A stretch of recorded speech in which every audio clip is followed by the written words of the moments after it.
Thanks very much, folks. Thanks for inviting me. Thanks, Tracy. I came in here tonight, and there's a sign on the door that says you can't come in here with a loaded firearm. I guess I'm a criminal. You know what? They can't do that.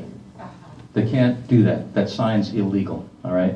That's the kind of crap we're putting up with. And we can fix this. And John can fix this, and Alan can fix this, and you all can fix this, all right? And that what we can do is we just go to these people and say, stop doing this. You don't have the authority to do it, right? We heard a lot tonight about how bad things are. And yes, things are bad. Things are only bad while we let them be bad. And I suggest to you that we can stop letting them be bad. We're facing an avalanche of anti-gun legislation. If you're not a gun person, I get that. But understand that the firearms issue is just it's symbolic of everything else that we lose every time we sit back and allow people to take our rights away. And we do. We allow people to take our rights away because sometimes, you know, the system works. Sometimes we don't.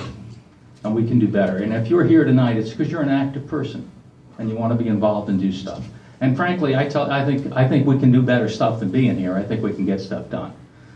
I believe that based on the election, which admittedly was only explainable by maybe Oregon's vast pot use or mental illness or whatever, but it's what it is, okay? We have it. Portland rules what goes on in the legislature. That is a fact. They outnumber us, okay? We're surrounded. That simplifies the problem, okay? What we still have, I believe, or I hope, is that in spite of the fact that the population centers of Portland and Eugene have a very twisted vision for this state, and a vision that is really, truly destroying this state. You know, I'm from New York. I used to be embarrassed to be from New York. Now I'm kind of getting to be a little embarrassed to be from Oregon because we're at the bottom of everything, and we weren't always this way. So what are we going to do about this? I truly believe that there's a way out of this, and I think the way out of this is our counties and our sheriffs, all right? Yes, most of the people in Portland want to destroy our way of life and our liberties. That's the facts. But I think and I hope that there are more counties and more sheriffs who are going to stand up and say no to this. And that's not going to be easy, all right? It's a little bit of an insurrection here. But the fact, you know, 2 years ago I was out in Eastern Oregon, Baker City, and I was talking about the importance of the counties stepping up and doing something to push back against what the tyranny of Portland and Eugene. And after I finished this speech, this woman followed me out and she said, but Kevin, you know, can't the state crush us? I said, yeah, it's crushing you now. And I say to you, it's time to stop that. Now, I have been working to get the counties and the sheriffs to stand up in opposition to the coming gun control. And there's a lot of it, believe me. There's bans on ammo, there's bans on guns at schools, there's mental health legislation that will make every one of us considered crazy. But the biggest one, and the ones that they're working on, is a ban on a private transfer. All right? You can't give a gun to your best friend. You can't give a gun to a family member without state police permission. And if you have seen the process that the state police have, 98% of people who are denied firearms transfers are denied with no justification. And the few people who are denied, according to the police, with justification, aren't arrested. So clearly the thing is not intended to stop criminals. It's intended to stop you. Now, if somebody denies me a firearms transfer, you know what's going to mean to me? Absolutely nothing. I have 3 safes full of guns. What happens to a woman who's 63 years old, living in Bend by herself, has had her guns taken away because of a bogus restraining order, had her CHL taken away, gets all those back because she fought it in court and won, now goes into a store and says she's trying to buy a rifle, and she's denied. And what happens? State troopers taken off the road because John Kitzhaber said every time there's a denial, we're taking at least 1, sometimes 2 state troopers off the road to go investigate this denial. It's absolutely outrageous. But imagine this. You've got somebody who maybe has never owned a gun, gal living alone in a rural place, all right? The state police deny her because their system stinks, all right? It's always wrong. Now, she's got a violent predator, okay? She needs to have some means to defend herself, but the state police won't let her buy a gun. And now you won't be able to lend her one. That's what's coming down. So what is the answer? Well, the answer is the counties. The answer is the counties and the sheriffs. I'm going to tell you something. I have been working with a number of counties trying to get something done about this. I'm getting a few positive responses. Nobody wants to be the first, but you'd be surprised who's stepping up. Unfortunately, our county is not, all right? Our gun club, the Canby Rod and Gun Club, sent a letter to every county commissioner in this county. They got a response from not one of them, okay? We got a letter here from Kimberly DeSantis, okay? She's the commission policy coordinator. Now, when you get an organization that represents 500 people, almost all of whom are in Clackamas County, and they send a letter to the county commissioners, and not one county commissioner even decides it's time to respond by themselves. Now, I don't expect you guys to write this stuff yourself, okay? But I expect you to sign it yourself, all right? This is not acceptable, all right? County commissioners are going to have to step up. Now, so far the response has been, there's been a couple of county commissioners who said, yep, we're right there. They're really eager to do something. Mostly it's, well, we got to wait and see the bill. We can't wait and see the bill, all right? This bill gets introduced, which has already been written, I guarantee you. February 2nd, this thing's going to get assigned to a committee. If the Democrats are smart, and granted, that's not always the case, but if they're smart, they're going to ram this thing through as fast as they can. And if the commissions all sit down and say, well, we've got to wait and see the bill, that thing's going to happen really fast. We need to expect more from the people who we elected. We have, supposedly, a conservative majority in our commission here, right? We haven't seen any leadership. And I'll tell you, it's not just the county commissioners. Sheriffs have done the same thing. Sent a letter to every sheriff in this state. Exactly one responded. Grand County Sheriff Glenn Palmer said, I'm right there with you. The rest of them want to play politics. We don't have time to play politics. We have the power to win this. All right? We don't have the numbers of Portland, but we have the counties. The counties are going to have to step up and do something. And the sheriffs are going to have to step up and do something. And quite frankly, others are going to. You know, we have an association of ranges in this state, shooting ranges. They've decided they don't want to be political. It's interesting, you know. Sent a letter to all of them, too. The only response was from the head of the Range Association saying, Starrett's trying to cause trouble. All I said to them was, are you going to do something? Or do you want to have a slingshot range? Right? And that's what's happening here. But for all the doom and gloom and cry, yeah, the Democrats took over, and that's a damn shame. As Senator Olson pointed out, you know, Val Hoyle said, we stay true to our principles. And to a certain extent, that's kind of true. They stayed true to liberalism. Did we stay true to conservatism? I don't know if we really did. You know, we appointed a woman to run for Senate who was a pro-abort liberal who happened to be a doctor who the people back in Washington thought looked good. Was that a winning strategy? Apparently not, okay? We still have the means to do something about this. And all we got to do is take some cues from what the other side has done, where they don't adopt our values when they lose. They keep, you know, reiterating their own values. No one ever says, well, we can't win unless we become more like Republicans. But in Oregon and in a lot of places, if we lose an election, it's because, oh, we weren't liberal enough. We really haven't ever been conservative enough, or traditional enough, or just principle-driven enough. But we can do that. And I truly believe that if we step up, and I'll tell you, I've spoken to a lot of county commissioners, and there have been a number of them who said, I'm on board. But that's not enough, all right? I vote in one district. I vote for Senator Olson. I vote for Bill Kennemer. I report to people all over the state, but I only vote there, and everybody knows that. But all of us have a voice on every level, and it's not just the state, it's not just the county, it's the city. You know, I live in Canby. Tracy's one of my council people. All right, she happens to be a really stand-up person who believes in principles and has some values. We have the right to demand that of those people, and the right to demand that they, the city and the county, go to the state and say, you know what the people of Portland are demanding isn't good for us. It may not even be good, probably isn't even good for them. And if we go to the people who we elected with our help, with our support and our money and our votes, and say, you know what, it's time to step up and do something, we can certainly turn the tide on this.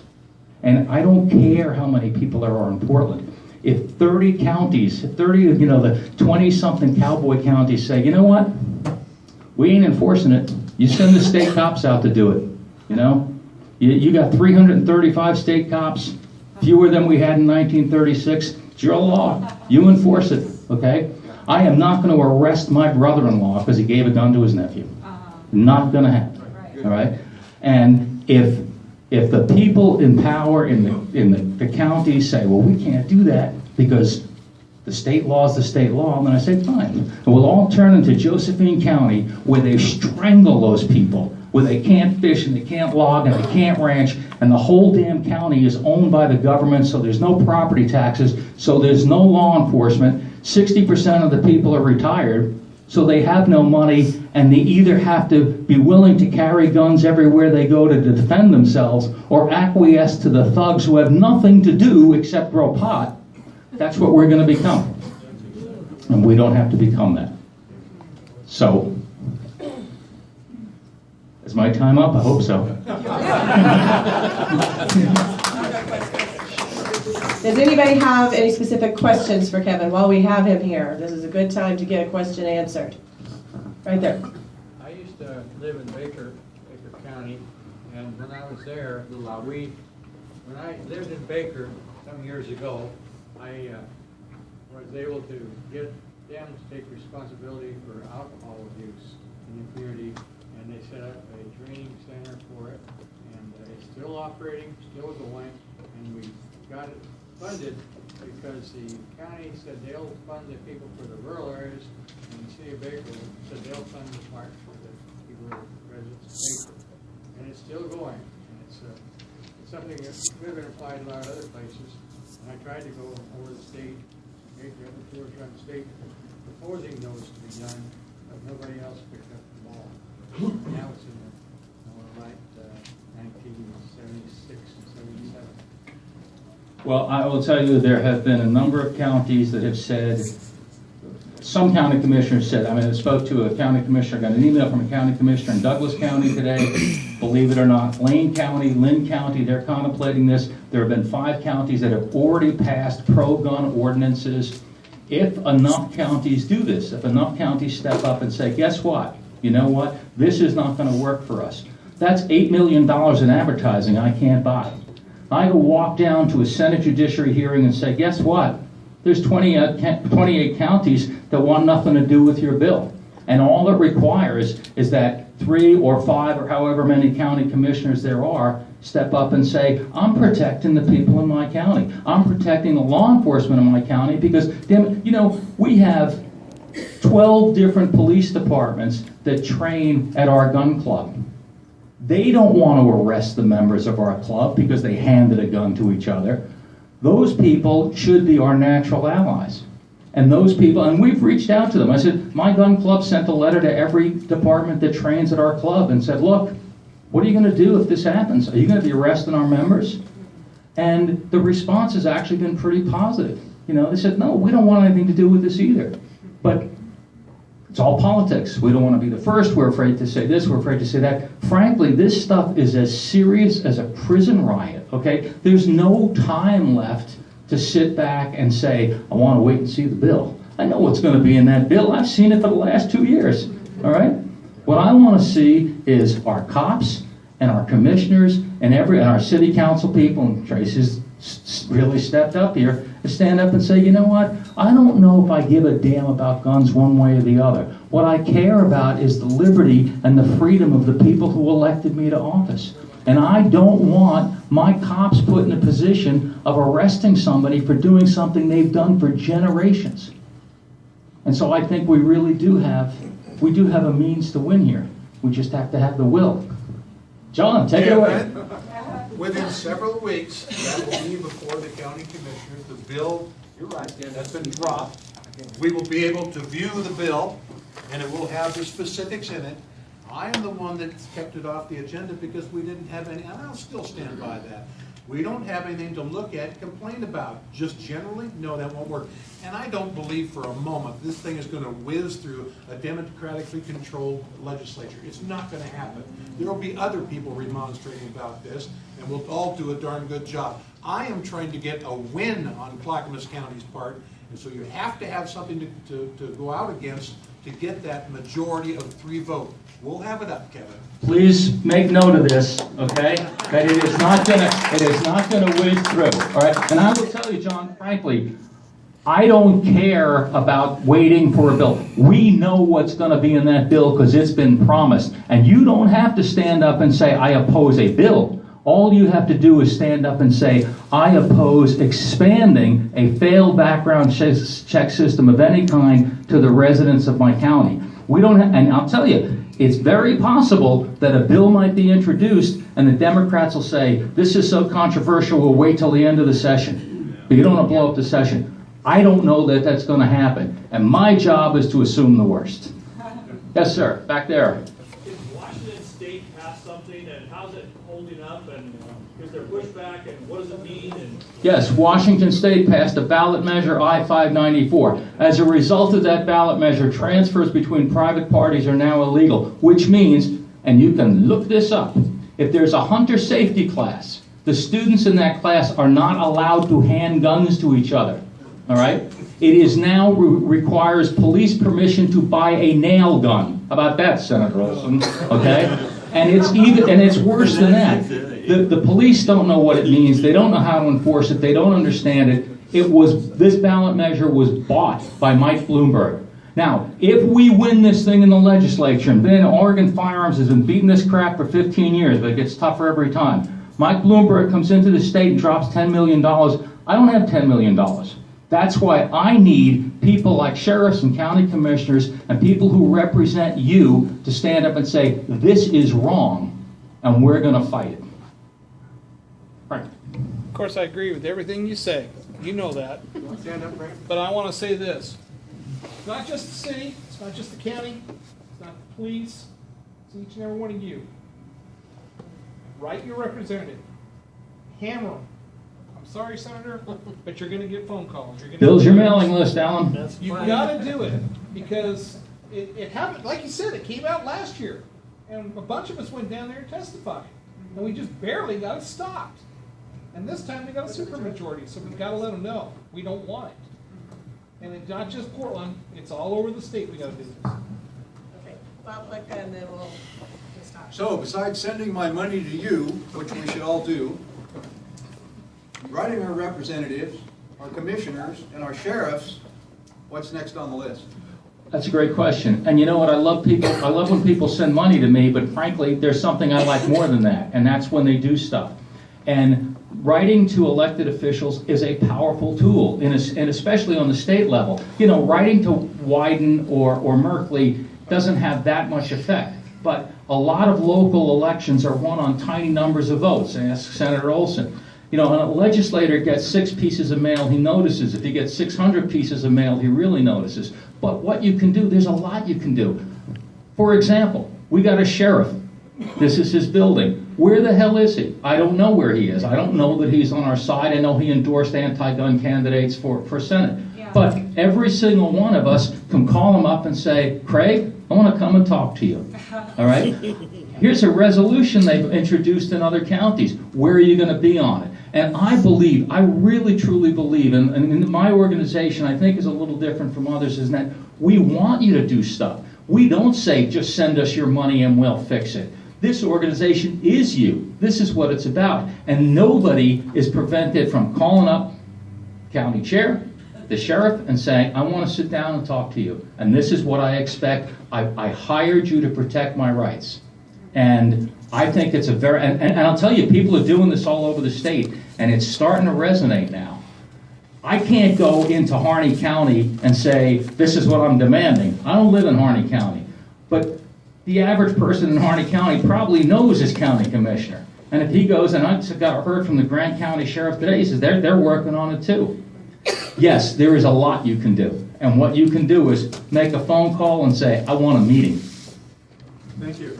Thank you. Thanks.